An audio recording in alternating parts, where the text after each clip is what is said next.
Congresista Rocío Silva Santisteban, del Frente Amplio, que está en la línea telefónica. ¿Cómo está, congresista? Muy buenas noches. Gracias por atendernos. ¿Qué tal, Carlos? Buenas noches.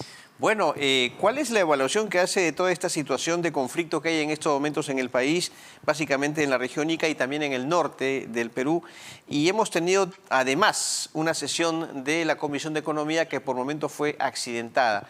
¿Qué cree usted que es lo que está, digamos, trabando esta situación y desencadenando en protestas y conflictos?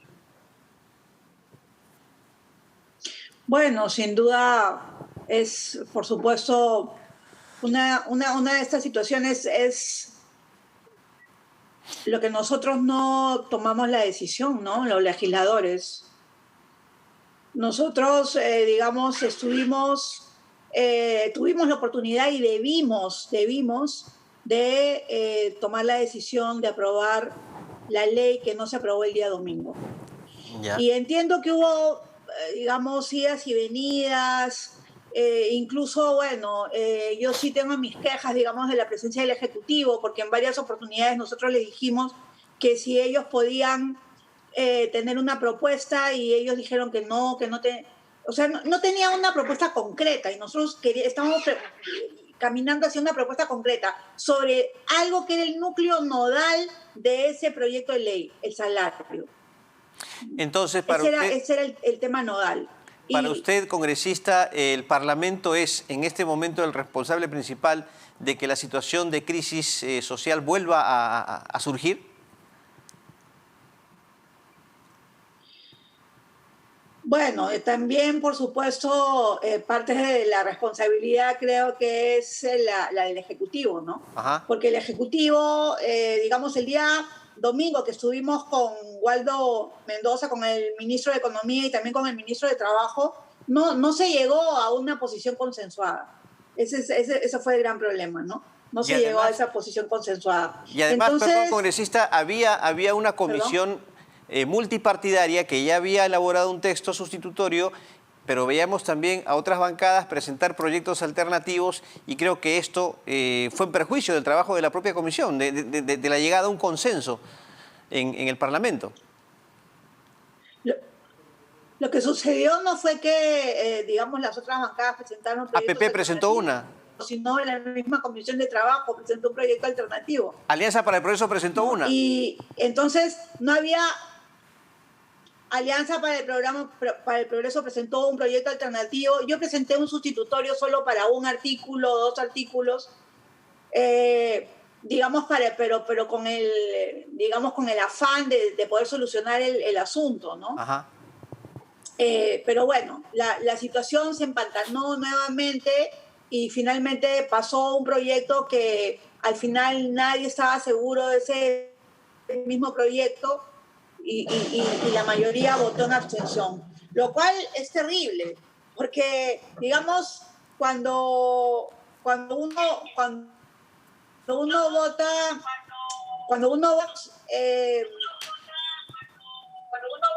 positivamente, cuando uno vota negativamente, está tomando una posición. Claro.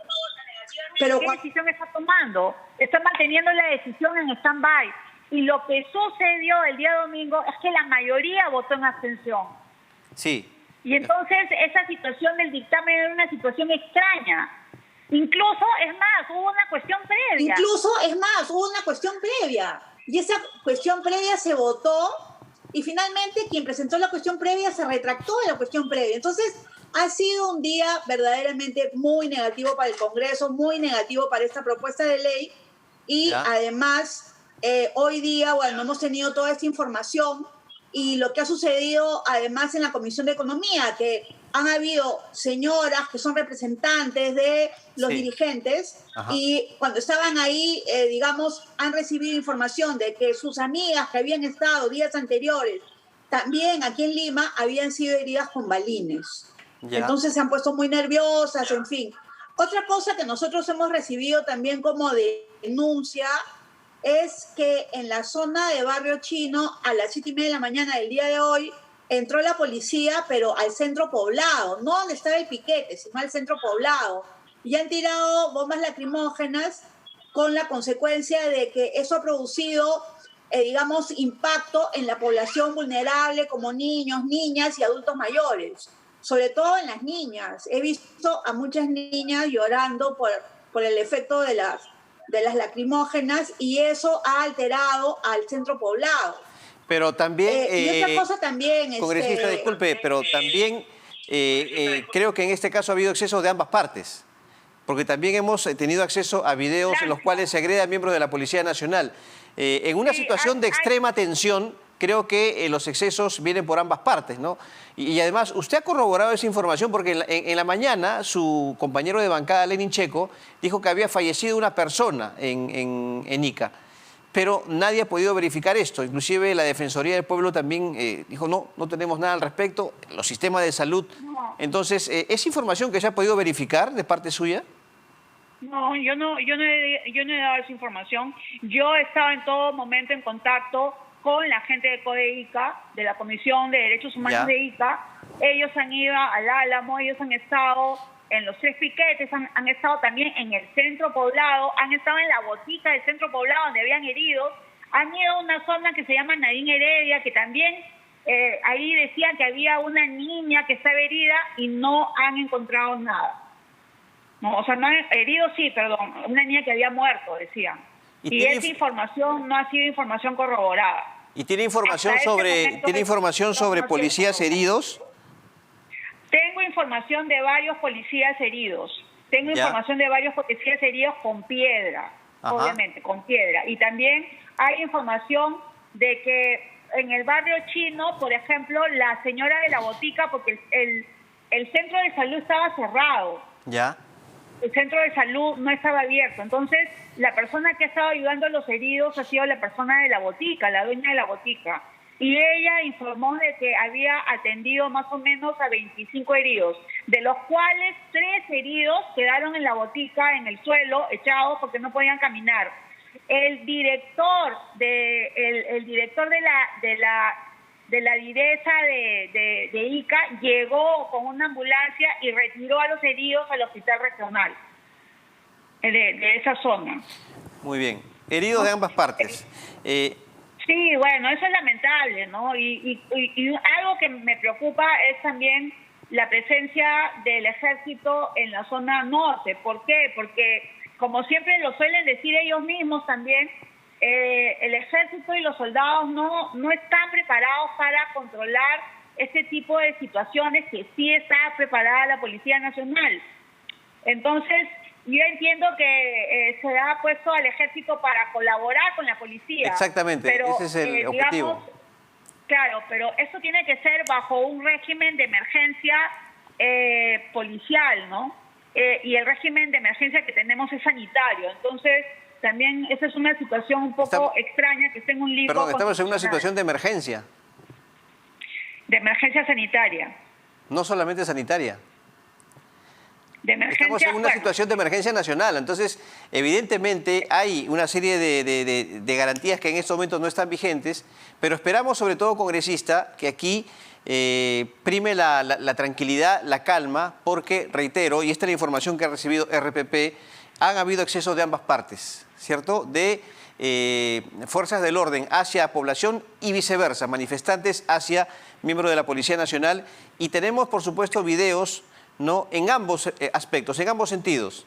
Entonces creo que aquí hay que medir los aspectos. No, o sea, definitivamente, mira, acá en este tipo de situaciones cuando se da, como decía Gisela Guamaní, ¿no?, una crispación, una tensión de todas las partes, es una situación muy problemática. Y además hay otra cosa, Carlos, mira, la verdad, o sea, en esta movilización hay miles de trabajadores, miles, que realmente digamos, tienen como objetivo el tema de su salario. Pero hay algunas personas que están entrando con un discurso diferente, con un discurso en el que no priorizan el salario. ¿Hay infiltrados? Se preguntan de dónde salen. Yo creo que hay infiltrados, y hay infiltrados de sectores bien radicales, ¿no? ¿Y qué tipo de discurso tienen esos infiltrados? O sea, que toda la culpa la tiene Sagasti, por ejemplo. Ya. Porque toda la culpa la tiene el Congreso, ¿no? Ajá. Cuando, digamos, cuando me comentaba la gente de Codeica, ¿no? Me decían, usualmente nosotros preguntamos y lo primero que nos dicen es, queremos nuestro salario, queremos los 70 soles, ¿no? Ese es el discurso. Pero resulta que cuando se les pregunta a estas personas, simplemente dicen, no, Sagasti tiene que salir, que caiga el gobierno. Entonces, ese tipo de discurso no es un discurso de un trabajador que quiere, ¿no? Que tiene ese objetivo, ¿no? Se dice que inclusive en su propia bancada hay quienes están azuzando la violencia. Ya que usted habla del presidente Sagasti, hoy, por ejemplo, el congresista Lenin Bazán dijo que había que responsabilizar a Sagasti, lo dijo textualmente, de todo lo que pueda pasar en estas zonas en conflicto. ¿Es cierto para usted que están azuzando los propios compañeros de bancada suya a la población a la violencia? No, yo no creo que están azuzando a la población a la violencia. Yo creo, bueno... Pero usted acaba de decir, hay gente que le quiere echar toda la culpa a Sagasti y qué coincidencia que su compañero de bancada, Bazán, dijo eso y está grabado. Pero yo no, bueno, yo no sé, no he escuchado lo que ha dicho Lenin Bazán, no he escuchado, pero en todo caso, mi posición es una posición en la que todos tenemos que asumir la responsabilidad que nos compete. El Ejecutivo, por supuesto que sí, y el Legislativo. Ya. Y nosotros debemos de producir un texto consensuado con los trabajadores, con los agroexportadores, y que además, Carlos, no les guste ni a unos ni a otros, porque si no les gusta ni a unos ni a otros, es porque está en un justo medio. Muy bien. La idea o la intención de esta corriente radical es, entre comillas, bajarse el actual gobierno. No, lo que yo creo es que hay varios grupos de radicales que se cuelan en este tipo de situaciones, ¿no? Y me refiero, por ejemplo, al sector antaurista clásico, ¿no? O sea, de hecho, hoy día en las fotografías que he visto había gente, pues, con su uniforme de licenciado del ejército, ¿no? Ok, entonces ahí están los antauristas para usted. Muy bien. Sí, creo que están los antauristas, creo que también es el Movadef, en fin, creo que hay diferentes sectores, ¿no? Pero también creo que la gran cantidad de gente son los agricultores, que además son básicamente migrantes. Por ejemplo, en el barrio ¿Cómo sabe que está el Movadef hay una gran ahí? cantidad de gente de Iquitos. ¿Perdón? ¿Cómo sabe que está el Movadef entre los infiltrados? Eso es lo que me ha manifestado algunas personas de ICA. Ya, dirigentes. No sé, yo no, sí, algunos dirigentes de ICA. Yo no sé si es verdad o no, pero eso es lo que me había manifestado, ¿no? Muy bien. Congresista Silva Santisteban, ha sido usted muy amable como siempre. Gracias y muy buenas noches. Buenas. Muy bien, Rocío Silva Santisteban, congresista del Frente Amplio, ha dicho algunas cosas interesantes, ¿no? Y por supuesto vamos a comentarlas después de la pausa comercial. No se vaya de RPP Televisión.